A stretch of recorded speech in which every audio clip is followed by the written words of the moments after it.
Good morning, good morning. It is Thursday here, December 21st, 20 and the 23, 7:44 a.m. on the FM dial. Just checking back because yesterday's video was a bust. It was a big old bust. I don't know. Some technical difficulty with the audio went on. Had like 1 minute of sound and then 22 minutes of my pantomime. Not funny, Bart. And it was actually probably one of my favorite videos of all time just because it had some Nostradamus type of a feel to it that played out incredibly well. So I guess that's what you get trying to use a crystal ball for stocks. So I did want to just go over what I went over in that video just real quick. This is not going to be even close to a 23-minute video. So let's go through what went on. So yesterday, I was very active. And RWM, which is an inverse to IWM, which is the ETF for the Russell 2000 Uncle Russ. I did take an inverse stance yesterday morning. I bought 2,000 shares at 2104. UGN, which is the natural gas, old natty. I think natural gas is getting reasonably low, and I think we are finding a bottom soon, I hope, because I took another tranche position at $4.77 a share. I had USO puts expiring, and just for risk mitigation, I went ahead and closed those out for $10, which put $65,000 back in the kitty. TZA is actually a 3-time bear against the Russell 2000. Bought 1,000 shares of that at $19.89 for $19,890. Did sell calls on Merck and Company. I wanted a sleep well at night type of trade here, so I did go all the way out to January 19th. And I like weeklies just because of the idea that I can. You will collect more premium on weeklies, and as far as a percentage annualized, which I like to use that magic math. And I feel you have more control over them. But in this particular situation, Merck, I've been fighting with them since I got involved. So 111 is what I paid. They're currently trading under 107 and have been for the past couple of months. So I sold 4 contracts, which is what I have, 400 shares, collected $276 there. But then this was the big thing that went on that was Nostradamus-like. I took a bunch of risk off the table in oil and locked in profits. So I sold all my position in USO, 800 shares at 69.59, and I had a profit of 32.48 on that particular position. EOG, you down with EOG? Yeah, you know me. So I did sell all of my position in EOG, 1,800 shares at 123.49. And then, I wanted to put some of this back in my pockets, which is those coffers, those pockets that are paying 5% interest in the settlement account. And then we had the little shimmy sham game with EOG, which is working out fabulous. Per share, it wasn't it was kind of a big number because we ended up profiting $8,388 on that short trade. The fun part to me, though, is this. Let's go to EOG and I'll show you. We do have this $2,700 dividend pending. Hello, because they had that $1.50 special dividend that I told you about a couple of weeks ago. So I wanted in on this, man. So I did get in on that. I got $2,700 pending from EOG, and I'm out. I'm out of my position there, and I'll be looking to re-enter because they still have their fixed dividend, which is mid-January ex-dividend date for 91 cents a share. So, but the crystal ball, the Elliott wave / Liberace retracements showed that oil was going to dip yesterday. And again, it could either go up, go down, or go sideways. So even if you closed your eyes, you're going to be right 33% of the time. It's the other 66.6% that scares you.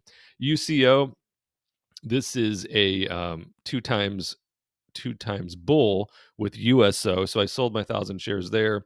We collected $2,100 in profit. Valero, longtime friend of mine, but I just couldn't resist. I've been trading that back and forth and watching the volatility, which I enjoy the volatility of it, except when it's on the downside. So it did run all the way up into the 135s, and I did sell all 900 shares at 135.55. And what did it close at yesterday? Closed at 132.54. So it looks like a genius move, but it's just, part of it's obviously luck. $9,432 was the profit there. XLE just got in on these 400 shares on Friday and then sold them yesterday for $748 in profit. EEM, I was a little early to the game, unfortunately, because I had no idea there was going to be a little bit of a flash crash at the end of the trading day yesterday. You probably witnessed that, of course. I was watching it live. We'll do it live. And I just got in a little too soon on the EEM, but that's okay. I'm still a bull, short term, long term on EEM, which is emerging markets ETF. And already, so it ended up getting as low as 38 like 80 yesterday, and I paid, what did I pay? 39.26. I was like, darn it. But it's already pre-market back up 1.5%, 60 cents on that to 39.44, which is more than what I paid. So that makes me feel a little good. And then I'm like, hey, these things are IWM started to do a little flash crash. And I said it in the video, which again is the Nostradamus. That's why I'm so sad that the video lost its audio. But I said I've got my eye on IWM because I think it has reached its local top for now. I think it's still, I shouldn't even call it a local top. The cards look like it was going to take a move down and then back up higher than where it was at. So it was trading at got up to 201.55 yesterday. And at that time, I was saying, look for it as early as today to peak its head under 200. If it does, then that is our move down. Before then, it goes back up to 210, 215.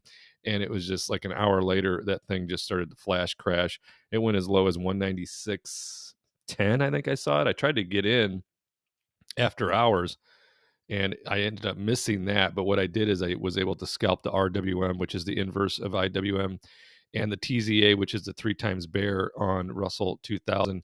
And the two of those trades alone collected $1,200 in profit yesterday. So this move, though, I thought was going to be good today. SPXU, which is the inverse of the S&P 500, bought 2,000 shares towards the end of the day for $8.88. Currently, those are at $8.77. And pre-market, we have everything green except oil. So we've got S&P, Dow, NASDAQ, Uncle Russ all looking up. And then we have oil down pre-market 1.3%. So still looking, got very lucky on taking profits where we did on oil. I still have some large positions. I got Devon Energy, ExxonMobil, Chevron, PBF Energy Transfer. That's still a lot. It is, but I took a ton off the table. So I'm still long. This is just going to be a short term, what may turn into a bit of a diagonal.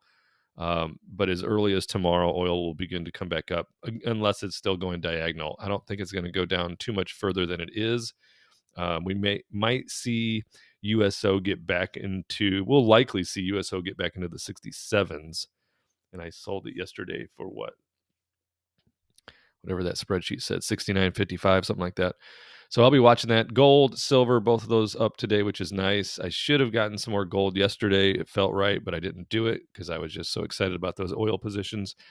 But as far as where's my SPY? Here it is, or here's SPX. So this is what I was thinking and why I did an inverse on SPX, which was I went from the local low to yesterday's high. And so I was thinking, well, we're starting to see a little bit of a lot of a downtrend. If you were watching that live, it looked like it was falling off a cliff. So I'm like, I think this thing's going to retrace on this first pullback to at least 46.19. So that's why I got in on the inverse of SPX. And so far I'm wrong. This thing could continue to grind up over 4,800. I mean, it could grind up to 49 according to what the abacus says, but it really needs a retrace for it to be a healthy, possibly push into 5,000. So I was trying to catch that retrace. I might still be right. We'll see. Anything close and I'll get out of that position. So, when you look at, I've got to kind of think about how I want to redo my spreadsheet because I'm really enjoying my studies with regard to Elliott wave and retrace in Fibonacci, aka Liberace, with swing trades. So, and what I've noticed for my own good, because I'm a novice, is looking at markets or ETFs, indices, is way easier for me right now on Elliott wave theory as compared to trying to look at specific stocks. Now, with oil, I've always been a big fan of oil, so I'll continue to trade oil with the USO and specific stocks. But like precious metals, gold and silver, I've been really looking at the big picture with them, because gold and silver both look very bullish going forward. Doesn't mean we don't have trouble like we did yesterday. So, like if you look at these numbers just from yesterday, that's like $25,392. So that's why I was sad because of the video. But we've had a busy week. Yesterday we went to the big movie theater, Imagine, with the huge leather reclining seats, heated and cooled, with the fam for Hunger Games, the latest Hunger Games. That was long, but it was pretty good. It's kind of a prequel type of thing. Ate at one of our favorite restaurants in Portage called Capo's with their 1993 pricing. So, of course, that always makes me feel good. Tuesday, lunchtime, we had a little luncheon, Christmas luncheon for the team, our real estate team. 3 were out with COVID, but the rest of us, 7 of us, we had too good of a time. So we ended up going we had the luncheon at Dish in a private room in the back. It was half price Wine Tuesday, which is why every year we do our holiday luncheon on a Tuesday there. I think the team just figured it out on Tuesday. But that party carried over to Journeyman Distillery. And then Stacy's finally like, I got to drive you home. And then tonight we have dinner with my brother and his family and my mother over at Radius downtown Valparaiso. So we got that going for us. But what I needed, and this is one of the sad parts of yesterday's video having no audio, was I need help with our Christmas Eve tradition, which is Christmas pajamas. I know, corny, but still going strong. They even no longer like make fun of it. They actually look forward to it. And we watch Christmas movies. So we're either, I mean, sounds crazy, but we're going to do 3 to 4 movies. I just told them today, I'm like, look, 3 is going to be the max because the Packers play on Christmas Eve. So we got to be able to watch them as well. So I need help with what movies would you suggest? We have a couple of our staples, our favorites. Then every year we try to get a new one in, a new Christmas movie. So if you can let me know your favorite Christmas movies in the comments below, any newer ones you might have seen that might be interesting to us, I'd love to hear about it. Please, do me a huge favor, leave that in the comments below. Love to hear what you guys think or what you think, because you and I, we're becoming best friends in stocks, options, and dividends. Got to run over to Meijer, some last minute items for Lady Cooks a Lot, because that's basically what she's done for 2 weeks, cooking and baking. She makes these incredible treat packages for anyone and everyone, like all the UPS drivers, the Amazon drivers, the mailman, all of our team, family members, and then of course she likes to fatten me up and family around this time of year. So thanks for checking in today. Looking at a number of things. I'm going to be watching oil ride. What's pre-market say on the US and the O? 68.10. If it gets low 67s, I'll be looking to re-enter on the USO, and then I'll kind of go for there, because I'm watching ExxonMobil, because I would definitely increase my position on ExxonMobil.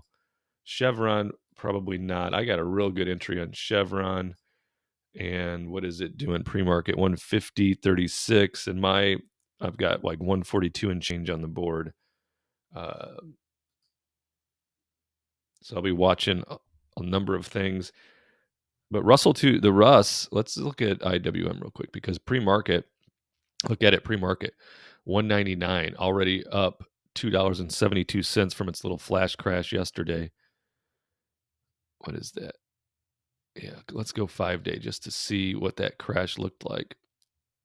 And 5 minute. 5-day, 5 minutes. So you see that big whoopsie doodle, all the way down to here. I did see it after hours go down to 196.10. I tried to enter after hours at 196.50, and it just kept going up. I missed it. So now it's up to like almost 199. It could again retest 200. I don't know if that was already our wave down, because I was looking forward to it going down to 195, but 196.10 might be it. And then it starts making its way up to 205, 210, up even as high as 215, according to the Swatch Watch and the Crystal Ball and the Magic 8 Ball and the Elliott Wave Theory. So just a quick check-in, probably do another one today, especially if it's as busy as yesterday, which I don't foresee, but we'll see. Thanks for tuning in. Leave those Christmas movies in the comments below. Like, subscribe, comment, and I'll see you in the next video.